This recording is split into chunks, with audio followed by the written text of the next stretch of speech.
and welcome to episode number 51 of No Whining. I am so glad that you are with me here today to experience a couple lovely wines, hopefully, that I have selected for us, searched far and wide to bring you the very best. I hope I have done that today. Let us find out. Wine number one. This is a 2021 Leeuwin Estate Art Series Margaret River Chardonnay. This is around $100 for this bottle of wine, actually a little bit north of $100. Now, Margaret River is a warm Mediterranean climate with a lot of maritime influence. Essentially, it's like Bordeaux in warm seasons and warm vintages. Margaret River is a peninsula surrounded by the Indian and Southern Oceans on the southwestern tip of Australia, 170 miles south of Perth. Here's some information from the tech sheet. Now, keep in mind, by the way, that the things that they talk about in the tech sheet here when they're giving dates and kind of timelines, this is in the southern hemisphere, so everything's kind of flipped upside down because it's Australia, right? Doesn't like the toilet water flush the wrong direction too? I'm probably going to get letters about this. Anyway, okay, letters, comments, whatever. Text messages. Let us hope not. All right, it says 2020's winter was typically wet and windy with heavy falls in July, August, and September, resulting in close to average rainfall. Chardonnay was the first variety to burst in the last week of August, followed by the Riesling and Cabernet through late August and September. Chardonnay cap fall was mostly complete by November 10th, and cap fall is when flower clusters open. Summer was generally warm with few hot days experienced. Veraison, which is basically when the grapes change color, and this happens during the hottest and middle part of the summer. So Veraison was first noted in the estate's Pinot Noir vineyards during the final days of December, and Chardonnay Veraison commenced in the first week of January. Bird nets went onto the vineyards through early January. However, a substantial and prolonged show of Mari blossom in the region kept the birds out of the vineyards until March, when its flowering was complete. Vinification details. Cooled stemmed fruit was held on skins combined with components of whole bunch pressed parcels. The juice was settled for 12 to 36 hours, racked and inoculated with yeast. Fining, which basically is removing unstable color and proteins from the juice. So fining was done with bentonite, which is a clay, PVPP, which is a powdered insoluble plastic, and skim milk. 100% of the juice was barrel fermented in new French oak barriques, which are small 225-liter barrels, with the lees, which are the dead yeast cells, stirred regularly. After 11 months in barrels, the various components were blended, fined, cold stabilized, and bottled. Okay, there you have it. That is the backstory. Let's get into the wine itself. This wine is clear. It is pale lemon in color and looks like the viscosity on the sides of the glass there is pretty high. So we're going to go with high. Let's take it to the schnoz. Okay, this wine is clean. It is developing. I'm going to call them pronounced aromas, starting out with a little bit of lemon curd and some key lime pie. It's floral. There's some orange blossom in here, a little bit of lily, some honeysuckle. Minerality too, like wet stone along with flint.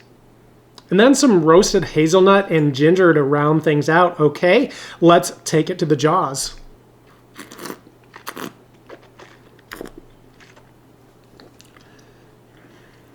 Okay, dry, medium minus, I'm going to say on the body. The alcohol's up there, maybe not high, but very close to it. So we'll call it medium plus. And then it's definitely got high acid on this, but pronounced flavors for sure. It's got a really, really long finish. It's definitely sticking around. Delicate, round, also like a firm but also velvety texture, if that makes any sense. So this has a lot of power to it, but it also has a lot of restraint and a lot of finesse, and that's a really difficult balance to strike, and I think they've done that really well with this. So this wine is outstanding, and thank God for that.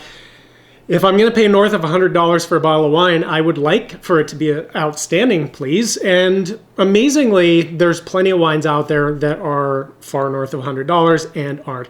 But today's wine, this is great. You got to like balancing the powerful acidity against the fruit, along with the like soft texture from the lees aging and leaves stirring, and it's just amazing. Like, it's spectacular that way. I'm gonna say that this is suitable for bottle aging. 1 to 3 more years, I think you're gonna gain even more complexity as more of those kind of nutty aromas and flavors and characteristics come forward. I think that's gonna make this wine even more incredible, hard as that might be to believe. So we have started off, ladies and gentlemen, with a pretty amazing wine. Can we all agree on that? Now, I know there's going to be some of you out there that hate this wine, but that's a personal issue you probably should resolve.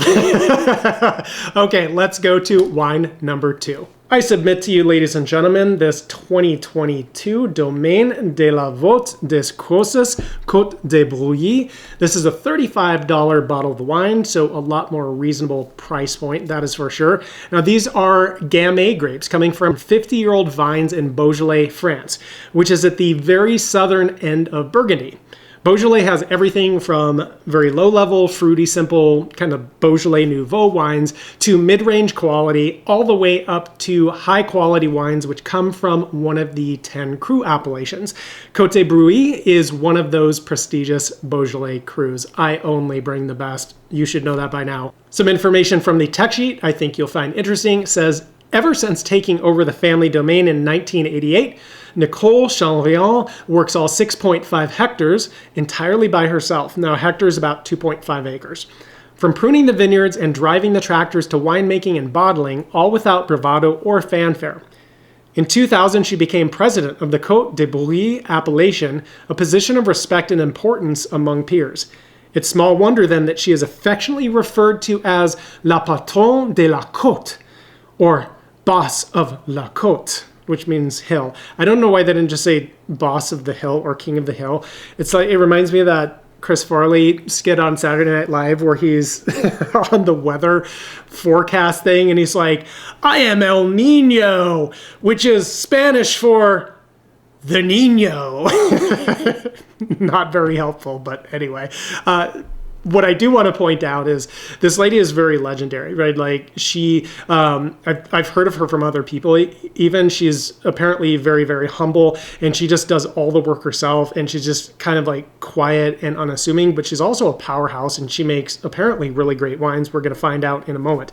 Okay, it goes on to say vineyards are on the east and northeast facing mid-slopes of the Côte de Brouilly on schist soils and planted to a density of 10 to 12,000 vines per hectare, which is incredibly dense. That's definitely on the top end of vine density. Grapes are hand harvested. Techniques in the cellar are purely traditional. Fermentation is 100% whole cluster and does a full carbonic maceration with natural yeast. Now, back in episode 29, we tasted another wine from another Beaujolais cru of Morgon, and in that episode, I walked through the process of carbonic maceration, which is actually really interesting, and I encourage you to check that out. Included the link in the description beneath this video. Okay.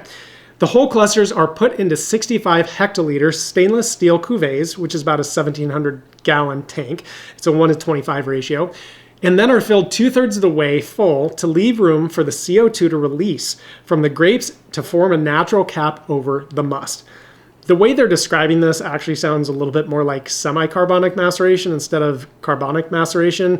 So just know that there's a little bit of a difference in those processes, but nonetheless, the grapes are removed from the cuvées and pressed, and the juice is put back into the cuvées to finish alcoholic fermentation, 15 to 20 days. The wine is then racked into foudres, which are like giant oak casks, where the wine undergoes malolactic fermentation and then ages for at least 9 months before an unfiltered bottling. All right, that is it, ladies and gentlemen. Let's get into our second wine of the episode. This wine is clear. I'm going to call this a medium ruby color, and it has high viscosity there on the sides of the glass. Beautiful tears coming down there. All right, let's send it to the schnoz. This is clean. It is developing. I'm going with medium plus intensity on the aromas, starting here with like bright red, kind of a candied cherry.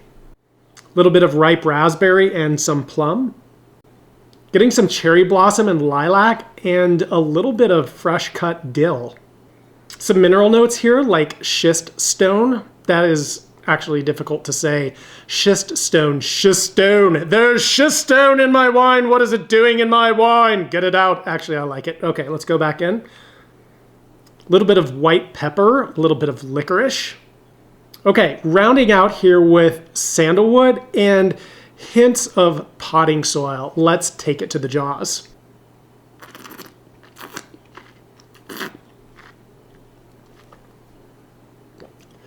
All right, dry, medium body, high on the alcohol, I would say. It's gotta be up there. It is 14% by volume, ABV, and the acid is pretty high on this too. The tannins are up there as well. I wouldn't say they're high, probably medium plus, but they're nice and soft. This wine has a nice, elegant, kind of silky texture to it overall. The flavors on this, medium plus intensity on that, and the finish is sticking around. It's very, very nice. I'm gonna call this a long finish. This is an impressive, powerful, elegant expression of Gamay. This is another amazing wine, an outstanding quality. It has that simple sophistication, which is the very best kind, and this is just graceful and age-worthy. So that makes this, I would say, suitable for bottle aging. Honestly, another 1 or 2 years, what I think is going to happen is more of that savory complexity is going to come forth, and it's going to be able to emerge without diminishing the fruit flavors. I think it's all going to stay really well put together. So that's what I would like to see with this wine. The only thing that could really make it a whole heck of a lot better. So this is great. Let's bring both these in. Which wine did you like the most at home? That is what I am curious about. I can tell you that I enjoyed both of these immensely. I think they represent their respective grape varieties and the places that they come from incredibly, incredibly well. Like this Beaujolais is mag-frickin-nificent. Like this ain't no slouch at all. This is bringing the heat. This is amazing. It's got all the very best parts of what Gamay and what a Beaujolais wine can really be. It's rare that you get a Beaujolais, in my experience, that is this awesome. That certainly wasn't the case with that Morgon that we tried back in episode 29. It didn't hold a candle to this, quite frankly. And this amazing Chardonnay from Margaret River, Australia, this is fan-flip-tastic too. So which one are we going to choose? I'm going to go with the Chardonnay, all things being equal, which they're not because this is over $100. $35, $100. $35, $100. They each pack a punch at their respective price points for sure. And so they're kind of on equal footing there. But again, if you take price out of it, I would say that the Chardonnay has to get the nod from me today. Okay, I hope you enjoyed this episode.